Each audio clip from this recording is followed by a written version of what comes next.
Now, at the start of Lahai-Roi arc, I actually did make a few notes about the possible story predictions that would happen in the Lahai-Roi arc, and obviously they're like not very specific. These are just very general predictions, but I'll still tell you. So we started Lahai-Roi in 3.0, where we went to Lahai-Roi. We had Linne, Morny, and then we were introduced to the region, introduced to the Helios Sun, and introduced to the Heliodic Six and the Roya. Based on that, after that, I made a few very big predictions from 3.1 to 3.5. And now that we're already done with 3.1 and half of 3.2, I can actually confirm which of my predictions were true or not. And for the 3.1, I wrote Aemeath Exos The Loop, which is something we already knew. Then I wrote Sigillum Lore Frostlands, which is also something we knew. And then I wrote, in the second half of the patch, we would have Court of Savantae / Fractsidus, and oh my god, we actually had both Court of Savantae and Fractsidus lore wrapped into one. I actually cannot believe that I was right about that. Then I wrote in 3.2, with Sigrika, we probably won't have a 4-star. And then I wrote Heliodic Six and Roya lore. So far we have had Roya lore, but I think the Heliodic Six lore would be in the second half of the patch. Then I said more Fractsidus and a mini region. And not only did we have a lot of Fractsidus in this patch, we also had a mini region to the dark side. Then I wrote intense fight intro plus cliffhanger. And as I said, that I think that the 3.3 patch is gonna be our big fight and the climax of the Lahai-Roi arc. So, which is why I think in the second half of the 3.2 patch, that's gonna be releasing in a few days, we're actually gonna start off a little bit of the fight. They're gonna give us like a little bit of a glimpse into the fight, or like a little bit of an introduction to the fight. Probably with Denya and also with Fractsidus. And then they're gonna leave us off with the cliffhanger. Then in 3.3, we have Hiyuki Denya. We are going to have, obviously, a huge intense fight in 3.3. That is going to be the climax of the Lahai-Roi story. Then we're going to fight with Aleph 1 in a human form. That is with Denya and her alternate version of her. Like how we fought with Lys and also Leviathan in human form. I think that is the kind of situation we're looking at here, where we'll fight Aleph 1 in his resonator form or his human form. Then we're obviously going to rescue Aemeath in this patch. And this is when we're going to get our new rover element, which is going to be Electro, as per my last video. That was EP-2. I also wrote that we're going to have like another big region. And this could be like something similar to Northfall Barrens, or maybe something that's a bit smaller than the Sanguis Plateau. I also think we're gonna get a new weekly boss, and this could either be the Threnodian in human form, or like the Threnodian Resonator part of Denya. Because like she's dual forms, right? She's like two people in one. Yeah, I think that's it. There's actually also rumors that we're gonna fight the White Worm again. I heard they're gonna add it as a hologram boss. I'm not sure about that because like it is huge and like I don't know how fighting it would realistically work. It could just be like a one-off thing, like we had at the start of the 3.0 patch. A little bit similar to that. We're just gonna fight it with a bike. I think with Hiyuki, she's not just going to tell us about the Threnodian Aleph 1 and possibly what happened to the missing Sentinel. I think she's going to tell us firstly about Chisa and what's going on with her whole story. That's a whole separate video. And along with that, I actually think there's gonna be a very tiny bit of Ashinohara lore. I don't think they're gonna go in depth. They're probably just gonna give us like a line or two and just tell us the general situation about what happened there. After that, I think when we rescue Aemeath, Rover is gonna either disappear or die. Like, not literally die, but like how Rover keeps doing a loop over and over. I think we're gonna restart the loop again. And then in 3.4, we're gonna have Lucy, Rebecca, Lucilla. As I already told you, Lucilla was like not in the plans in the 3.4 story. They added her a bit later. if you ask me, I think they were gonna introduce the Lahai-Roi characters, and then they noticed that there was not even a single tall, curvy woman, like a goddess, that they had in the initial character intros, and they were like, okay, we need Lucilla, and I think that is why Lucilla's story is currently happening right now in 3.2 instead of in 3.4, because by 3.4 we would have already wrapped up Lahai-Roi. We would be in the middle of our time loops. This seems like we're like in the middle of life and death. Like, I don't know if we're in the void matter or like, it's like, I don't know how to describe it, but it is between life and death. We're probably gonna go back to our initial introduction. We're probably gonna meet with the goddess / instance 1. Actually, I think we're gonna have a lot of the answers that we're looking for. Because if you see, Rover so far has been living in the past, or they've been chasing the past so far. And I think it is high time for Rover to step into the present or to live in the present. Like, so far, Rover has only been chasing their past memories, and we're trying to find out what happened to us. And I think in the 3.4 patch, we'll finally find out a lot of the answers, or at least the relevant answers. And then we're gonna have a whole new chapter. We're gonna descend into Huanglong again, or we're gonna be reborn again, and then we're gonna start the cycle again. However, this time we'll have more of the answers. We're not gonna be so lost as we were the first time. But 3.4 is mostly gonna be like a segue / interlude. They'll probably give us a new area and a lot of like fun events. I don't think this is gonna be like a huge area. This feels more temporary, so it could definitely be something like the Hanami City Sonorosphere, or it could be something the size of like Mount Firmament. That would be the size of the region, I think. I think this is a good time for some Abbey lore, which we've not had in a while. We're probably going to find out what happened with Abby, how she got into our tacit mark, why she's there, and what is our purpose on Solaris. And I think Rover this time is going to have a bit more of a clearer idea and a bit more of a clearer goal about what his mission is. Maybe we'll also find out how to defeat some of the Thrunodians, but let's see. Oh, I also forgot to mention in 3.3, Hiyuki will finally tell us about Namipon, who is definitely not a sentinel.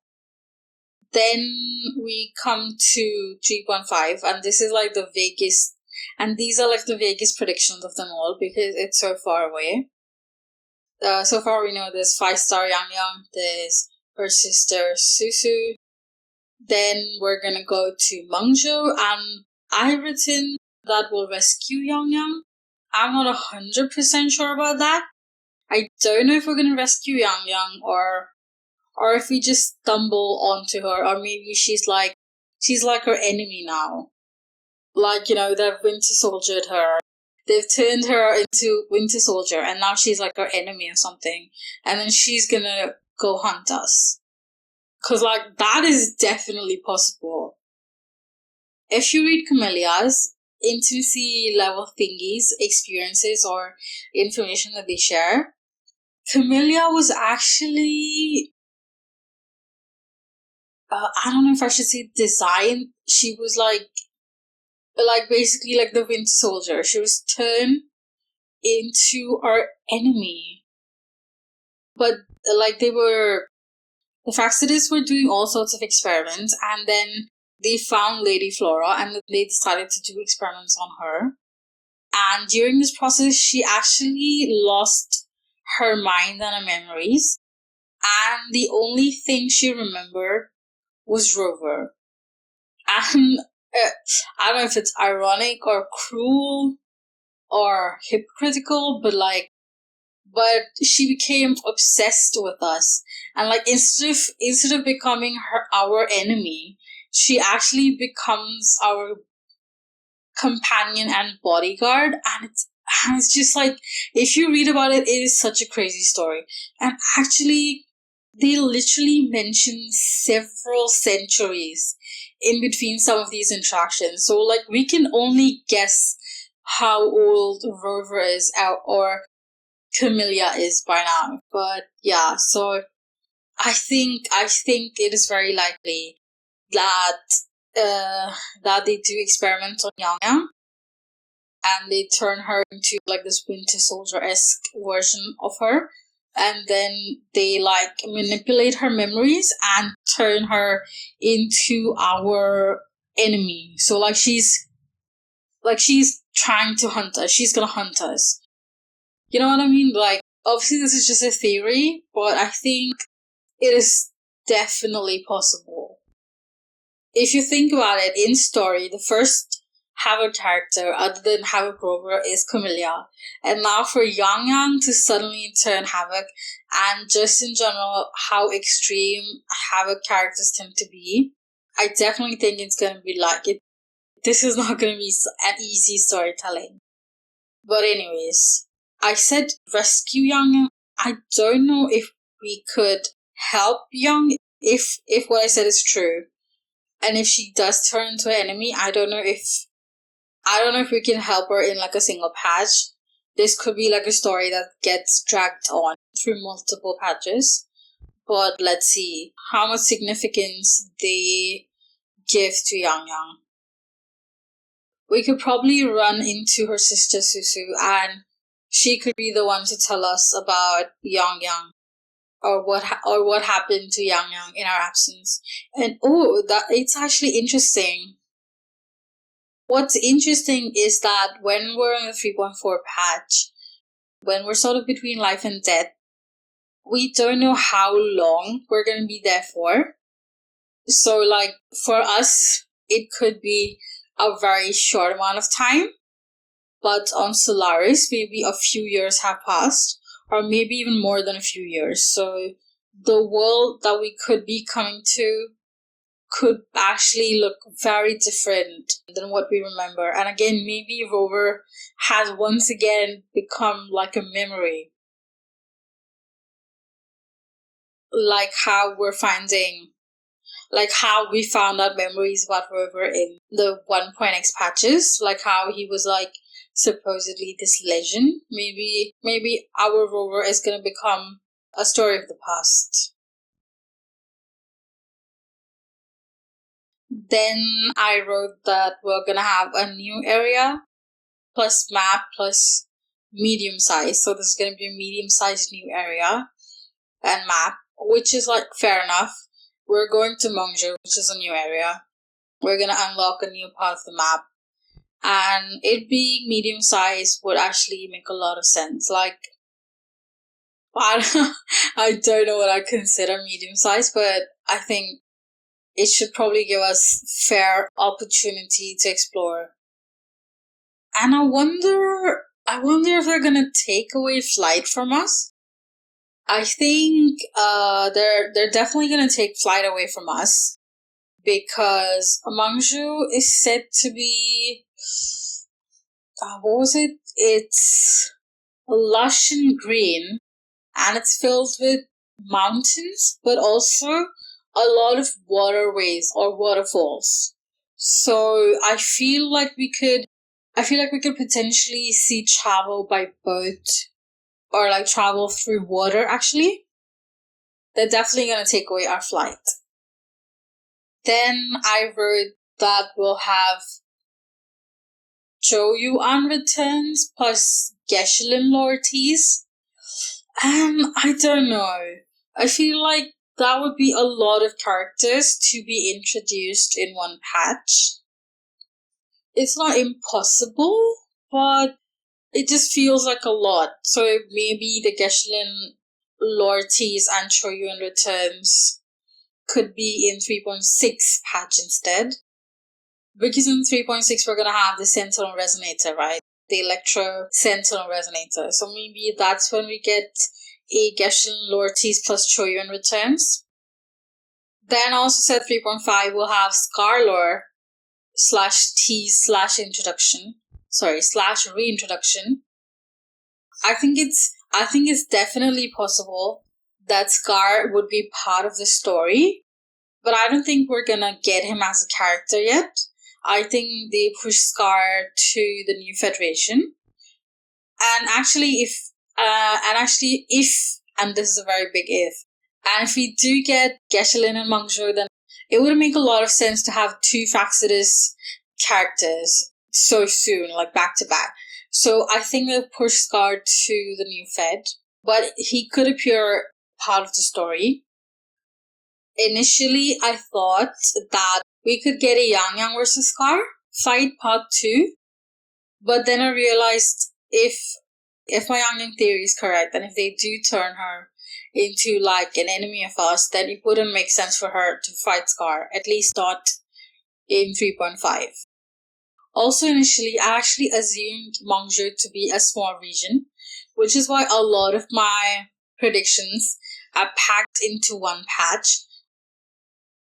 But now that I know that Mengzhou is actually going to be a whole huge region, just like Jinzhou, then it would actually make sense for all of these predictions to be from 3.5 to 3.8, And if so, it is definitely possible for there to be like at least one Yangyang versus Scar fight. But let's see. If Geshu Lin is gonna be here, I wonder how they'll introduce him to us.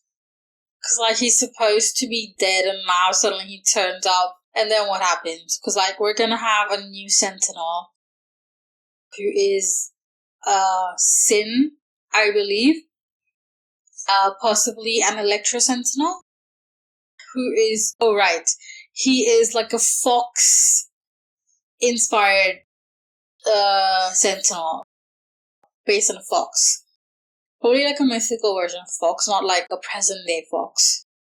Maybe like a 9-tailed fox? What do you call it? Kumiho? And then if we have Geshu Lin lore, we definitely will need some Zhou Yuan and some Jian lore, because those two are so heavily connected to his story. If those two characters don't return, I'll definitely be mad, because we definitely need that lore. We could also get introduced to Zhang Xin's master, actually, who is supposed to he's rumored to be the Wuxia male character, but however, this is very unconfirmed, so maybe not. So far, the possibility is low, but we'll see. If Geshu Lin does return, I wonder if we're gonna fight Ovathrax again. Because, like, he's rumored to be the Ovathrax's Trinodin Resonator, right? So are we gonna fight Ovathrax this time? Or are we gonna fight Geshu Lin, right? So there's that as well. But anyways, These are some vague story predictions up to 3.5x. Once again, do remember that a lot of this is either spoilers, not confirmed, based on rumors, and also based on my interpretation of the information. So it is always possible that it just isn't true. And yeah, that's all that I have for you. Let me know what you guys thought. Let me know who you're planning to pull for. Have a great day and great time. Look forward to future Wuthering Waves storylines, and where they're gonna take us. Anyways, class is dismissed. The court is out of session. So that's all. Bye.